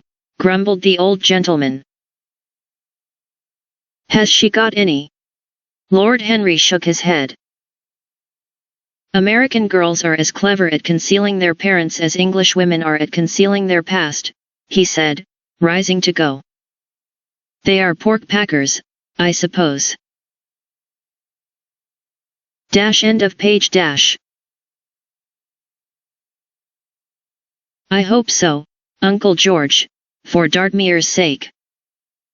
I am told that pork packing is the most lucrative profession in America, after politics. Is she pretty? She behaves as if she was beautiful. Most American women do. It is the secret of their charm. Why can't these American women stay in their own country? They are always telling us that it is the paradise for women. It is. That is the reason why, like Eve, they are so excessively anxious to get out of it, say Lord Henry. Goodbye, Uncle George. I shall be late for lunch, if I stop any longer. Thanks for giving me the information I wanted. I always like to know everything about my new friends, and nothing about my old ones. Where are you lunching, Harry? At Aunt Agatha's. I have asked myself in Mr. Grey. He is her latest protégé.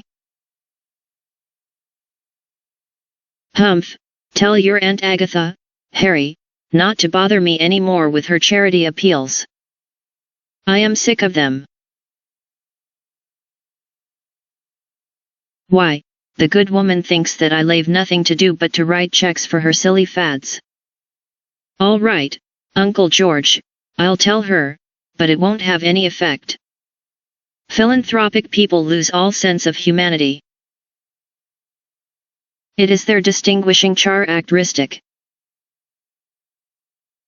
The old gentleman growled approvingly, and rang the bell for his servant. Lord Henry passed up the low arcade into Burlington Street, and turned his steps in the direction of Berkeley Square. So that was the story of Dorian Gray's parentage. Crudely as it had been told to him, it had yet stirred him by its suggestion of a strange, almost modern romance. A beautiful woman risking everything for a mad passion. A few wild weeks of happiness cut short by a hideous, treacherous crime. Months of voiceless agony, and then a child born in pain. The mother snatched away by death, the boy left to End of page. Solitude and the tyranny of an old and loveless man. Yes, it was an interesting background. It posed the lad, made him more perfect as it were. Behind every exquisite thing that existed, there was something tragic. Worlds had to be in travail, that the meanest flower might blow. And how charming he had been at dinner the night before, as, with startled eyes and lips parted in frightened pleasure, he had sat opposite to him at the club, the red candle shades staining to a richer rose the wakening wonder of his face. Talking to him was like playing upon an exquisite violin. He answered to every touch and thrill of the bow. There was something terribly enthralling in the exercise of influence. No other activity was like it.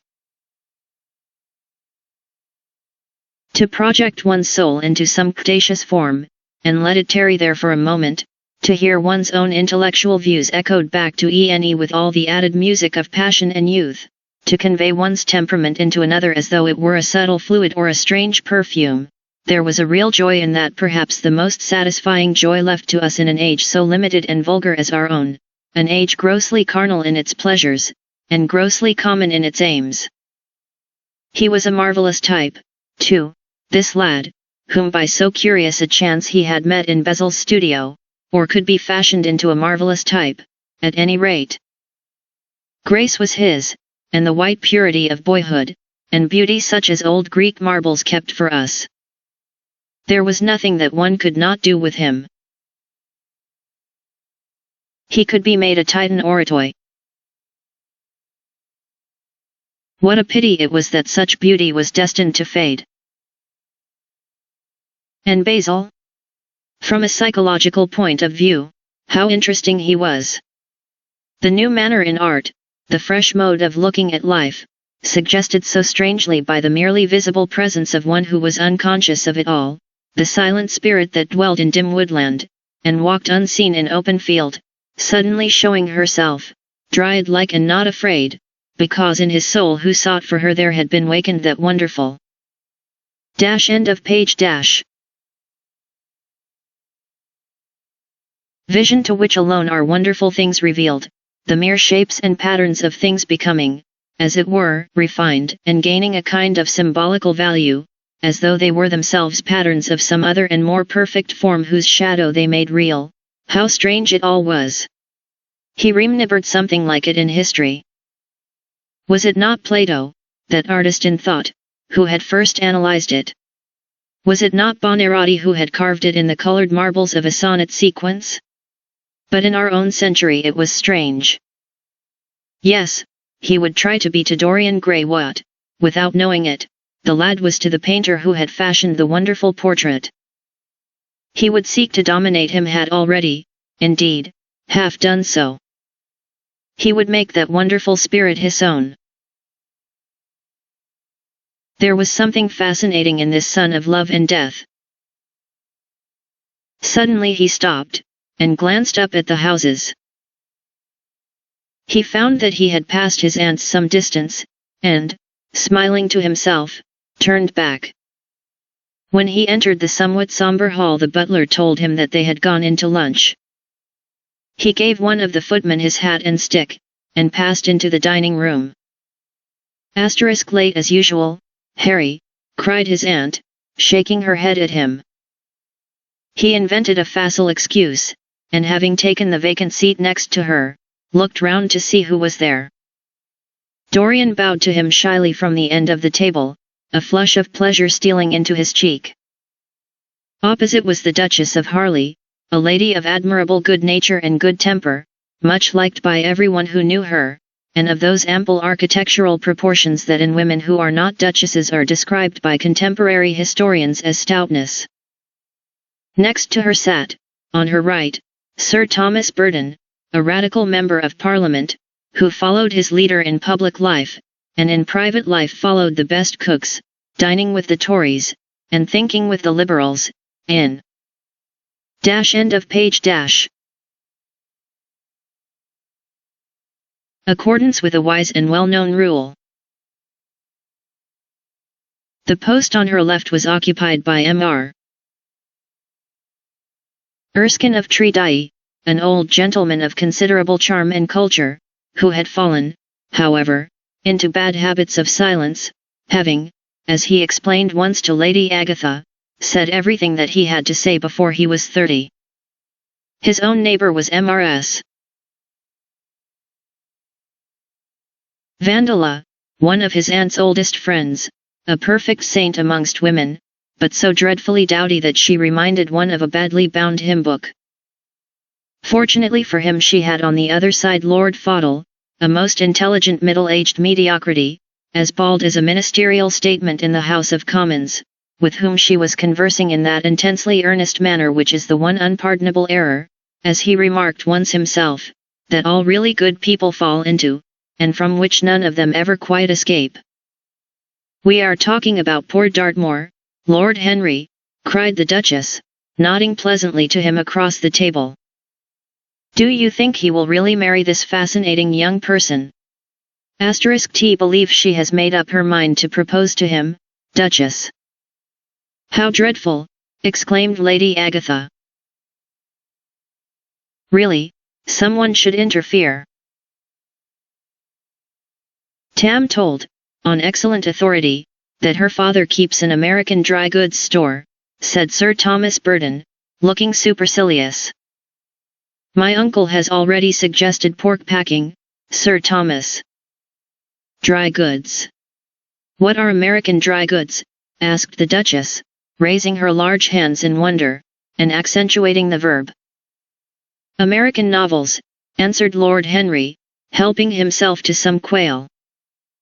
The Duchess looked puzzled. "Don't mind him, my dear," whispered Lady Agatha. "He never means anything that he says." "When America was discovered," said the Radical. End of page . Member, and he began to give some wearisome facts. Like all people who try to exhaust a subject, he exhausted his listeners. The Duchess sighed, and exercised her privilege of interruption. "I wish to goodness it never had been discovered at all," she exclaimed. "Really, our girls have no chance nowadays. It is most unfair." Perhaps, after all, America never has been discovered, said Mr. Erskine. I myself would say that it had merely been detected. Oh, but I have seen specimens of the inhabitants, answered the Duchess, vaguely. I must confess that most of them are extremely pretty. And they dress well, too. They get all their dresses in Paris. I wish I could afford to do the same. They say that when good Americans die they go to Paris, chuckled Sir Thomas, who had a large wardrobe of Humour's cast-off clothes. Really? And where do bad Americans go to when they die? Inquired the Duchess. They go to America, murmured Lord Henry. Sir Thomas frowned. I am afraid that your nephew is prejudiced against that great country, he said to Lady Agatha. I have travelled all over it, in cars provided by the directors, who, in such matters, are extremely civil. I assure you that it is an education to visit it. But must we really see Chicago in order to be educated? Asked Mr. Erskine, plaintively. I don't feel up to the journey. Sir Thomas waved his hand. Mr. Erskine of Treadley has the world on his shelves. We practical men like to see things, not to read about them. The Americans are an extremely interesting people. They are absolutely reasonable. I think that is their distinguishing characteristic. Yes, Mr. Erskine, an absolutely reasonable people. I assure you there is no nonsense about the Americans. How dreadful, cried Lord Henry. I can stand brute force, but brute reason is quite unbear. End of page dash. End of page dash. Lord Henry laughed. I don't desire to change anything in England except the weather, he answered. I am quite content with philosophic contemplation. But, as the 19th century has gone bankrupt through an over-expenditure of sympathy, I would suggest that we should appeal to science to put us straight. The advantage of the emotions is that they lead us astray, and the advantage of science is that it is not emotional. But we have such grave responsibilities, ventured Mrs. Vandeleur, timidly. Terribly grave, echoed Lady Agatha. Lord Henry looked over at Mr. Erskine. Humanity takes itself too seriously. It is the world's original sin. If the caveman had known how to laugh, history would have been different.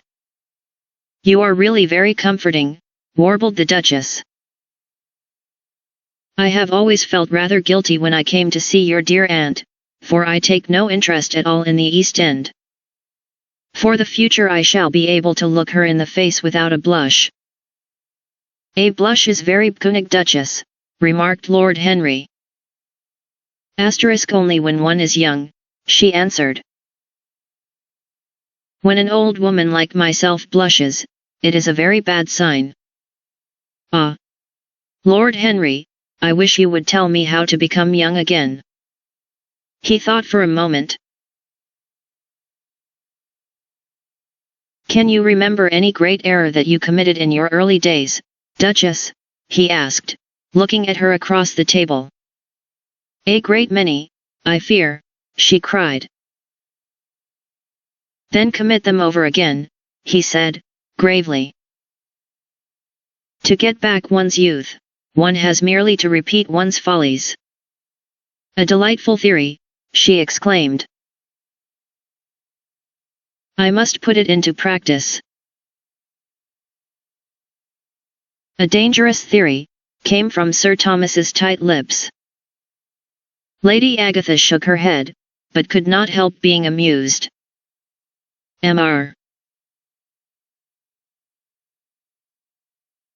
Erskine listened.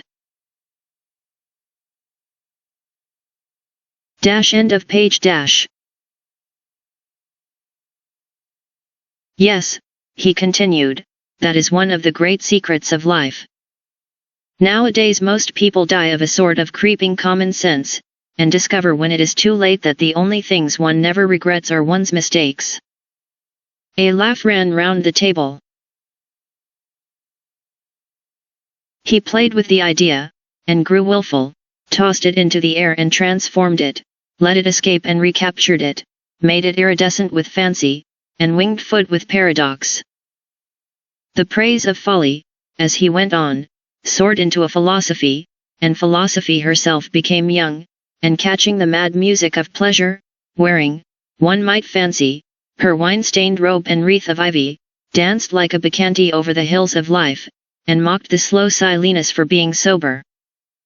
Facts fled before her like frightened forest things. Her white feet trod the huge press at which wise Omar sits, till the seething grape juice rose round her bare limbs in waves of purple bubbles, or crawled in red foam over the vat's black, dripping, sloping sides. It was an extraordinary improvisation.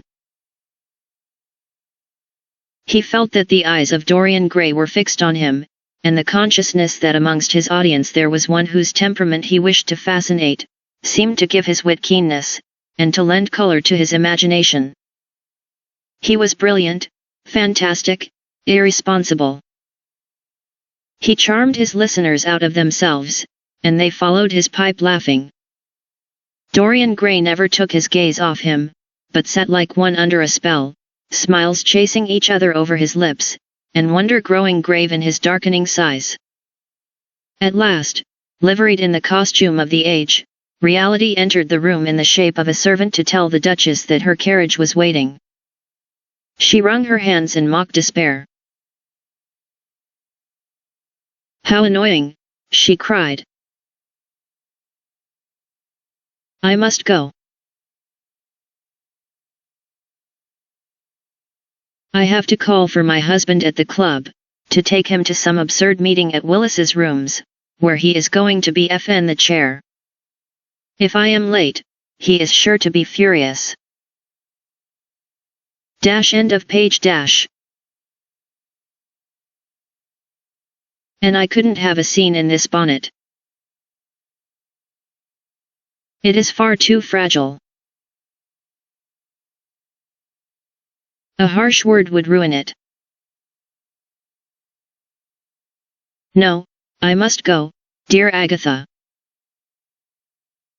Goodbye, Lord Henry, you are quite delightful, and dreadfully demoralizing.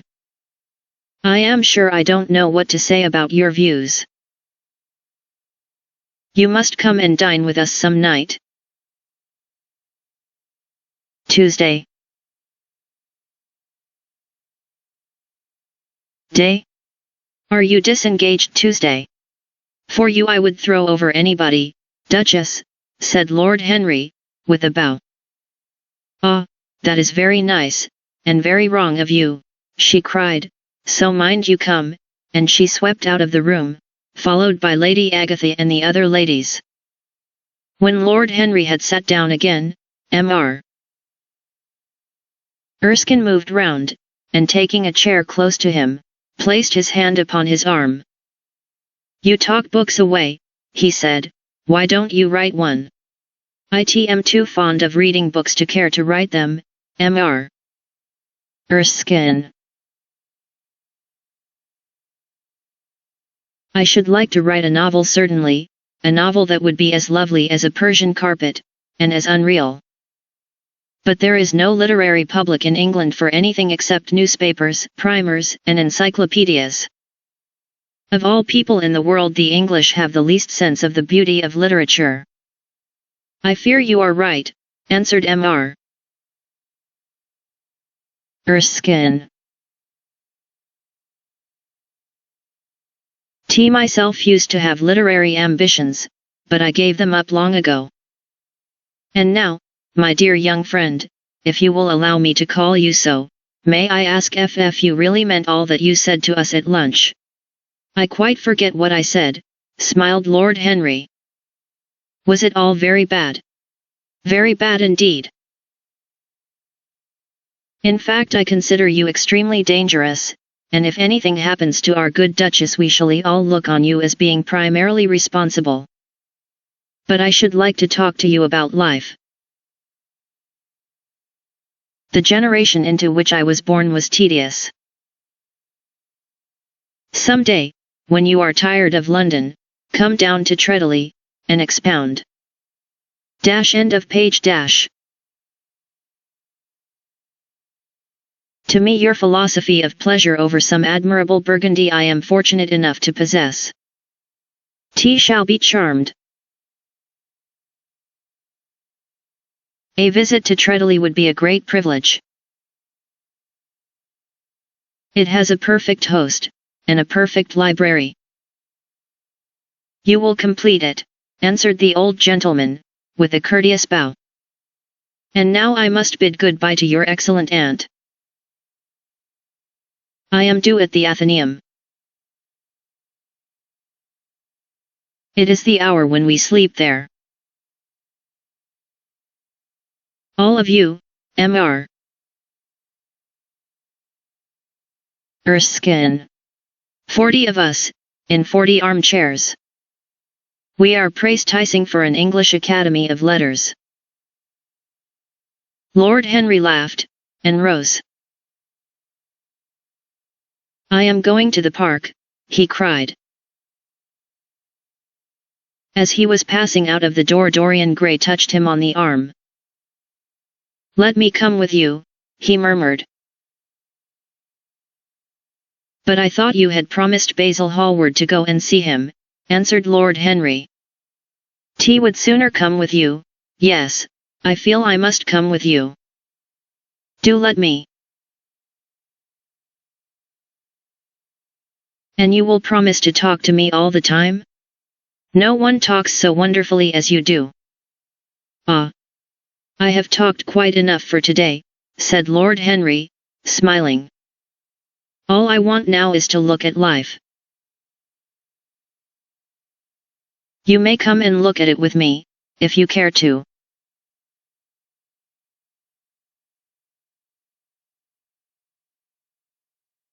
End of page. End of page. 54. The picture of Dorian Gray. You thought it was my husband.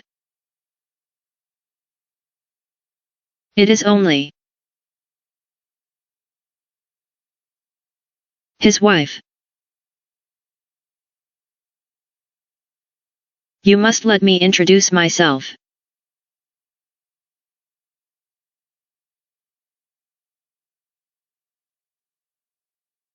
Know you quite well by your photographs.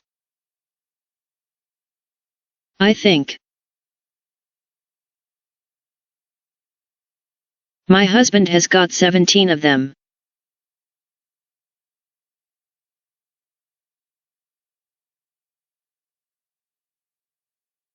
Not 17, Lady Henry. Well, 18, then. And I saw you with him. The other night at the opera. She laughed nervously as she spoke, and watched him with her vague, forget-me-not eyes. She was a curious woman. whose dresses always looked as if they had been designed in a rage and put on in a tempest. She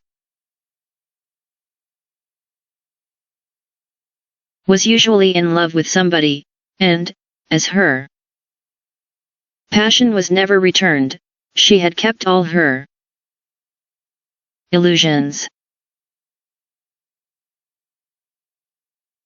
She tried to look picturesque, but only succeeded in being untidy.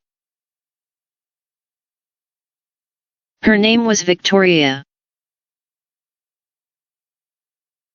and she had a perfect mania for going to church. That was at Lohengrin, Lady Henry, I think. Yes, it was at dear Lohengrin. I like Wagner's music better than anybody's. It is so loud that one can talk the whole time without other /istopy hearing what one says. That is a great advantage, don't you think so, Mr. Gray? The same nervous staccato laugh broke from her thin lips, and her fingers began to play with a long tortoise-shell paper knife. Dorian smiled, and shook his head. I am afraid I don't think so, Lady Henry. I never talk during music, at least, during good music. If one hears bad music, it is one's duty to drown foot in conversation.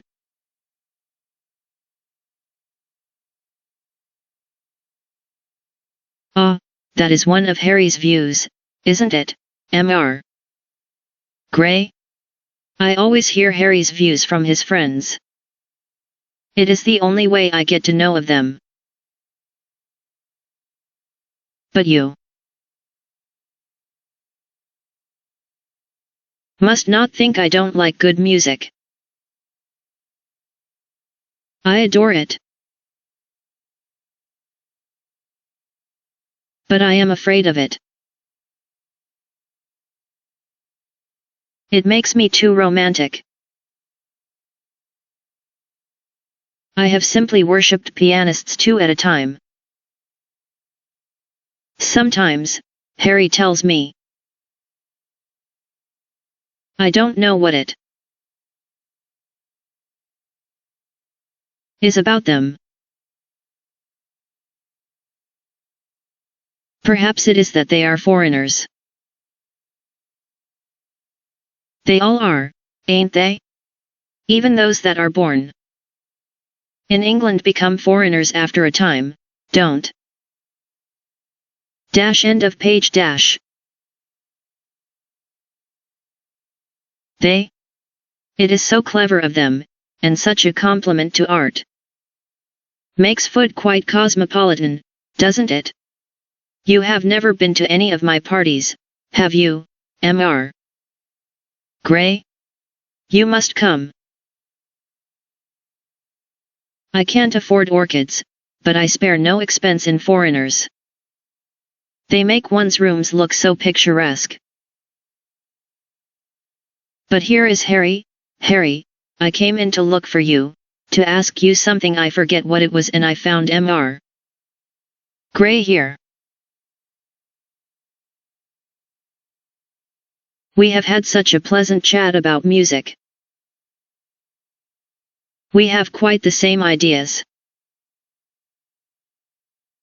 No, I think our ideas are quite different. But he has been most pleasant. I am so glad I've seen him. Am charmed, my love, quite charmed, said Lord Henry, elevating his dark crescent-shaped eyebrows and looking at them both with an amused smile. So sorry I am late, Dorian. I went to look after a piece of old brocade in Wardour Street, and had to bargain for hours for it. Nowadays people know the price of everything, and the value of nothing. I'm afraid I must be going, exclaimed Lady Henry, breaking an awkward silence with her silly sudden laugh. I have promised to drive with the Duchess. Goodbye, Mr. Grey. Goodbye, Harry. You are dining out, I suppose? So am I. Perhaps I shall see you at Lady Thornberry's. Dare say, my dear, said Lord Henry, shutting the door behind her, as, looking like a bird of paradise that had been out all night in the rain, she flitted out of the room, leaving a faint odor of frangipani. He lit a cigarette, and flung himself down on the sofa. Never marry a woman with straw-colored hair, Dorian, he said, after a few puffs. Why, Harry? Because they are so sentimental. But I like sentimental people. Never marry at all, Dorian. Men marry because they are tired, women, because they are curious, both are disappointed.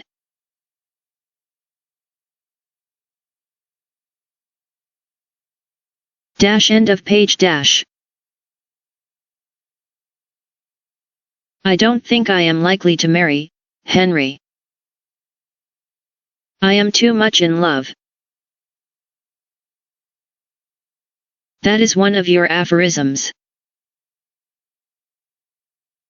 I am putting it into practice, as I do everything that you say. Who are you in love with? Asked Lord Henry, after a pause. With an actress, said Dorian Gray, blushing.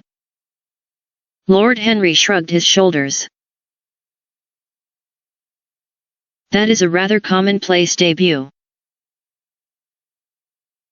You would not say so if you saw her, Harry.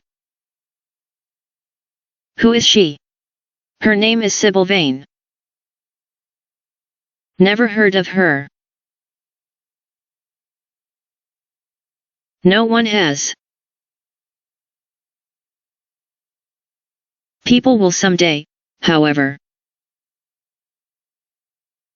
She is a genius. My dear boy, no woman is a genius. Women are a decorative sex. They never have anything to say, but they say it charmingly. Women represent the triumph of matter over mind, just as men represent the triumph of mind over morals. Harry, how can you? My dear Dorian, it is quite true. I am analyzing women at the present, so I ought to know. The subject is not so abstruse as I thought it was.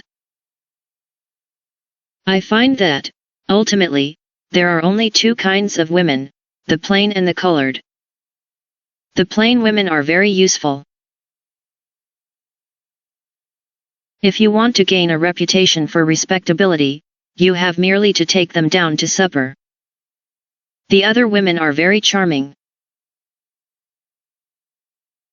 They commit one mistake, however. They paint in order to try and look young. Our grandmothers painted in order to try and talk brilliantly. Rouge and esprit used to go together. That is all over now. As long as a woman can look 10 years younger than her own daughter, she is perfectly satisfied. As for conversation, there are only 5 women in London worth talking to, and 2 of these can't be admitted into decent society. However, tell me about your genius. How long have you known her? Ah. Harry, your views terrify me.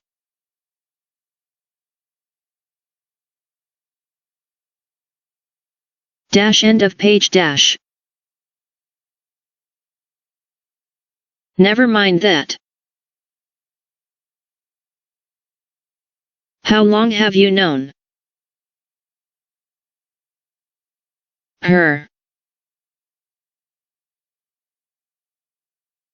About 3 weeks.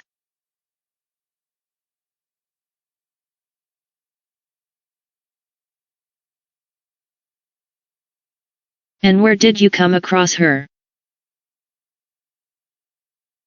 Jay will tell you, Harry, but you mustn't be unsympathetic about it. After all, it never would have happened if I had not met you. You filled me with a wild desire to know everything about life. 4 days after I met you, something seemed to throb in my veins. As I lounged in the park, or strolled down Piccadilly, I used to look at everyone who passed me, and wonder, with a mad curiosity, what sort of lives they led. Some of them fascinated me. Others filled me with terror. There was an exquisite poison in the air. I had a passion for sensations. Well, one evening about 7 o'clock, I determined to go out in search of some adventure. I felt that this grey, monstrous London of ours, with its myriads of people, its sordid sinners, and its splendid sins, as you once phrased it, must have something in store for me. I fancied 1,000 things. The mere danger gave me a sense of delight. I remembered what you had said to me on that wonderful evening when we first dined together, about the search for beauty being the real secret of life. I don't know what I expected, but I went out and wandered eastward, soon losing my way in a labyrinth of grimy streets and black, grassless squares. About 8:30 I passed by an absurd little theatre, with great flaring gas jets and gaudy playbills.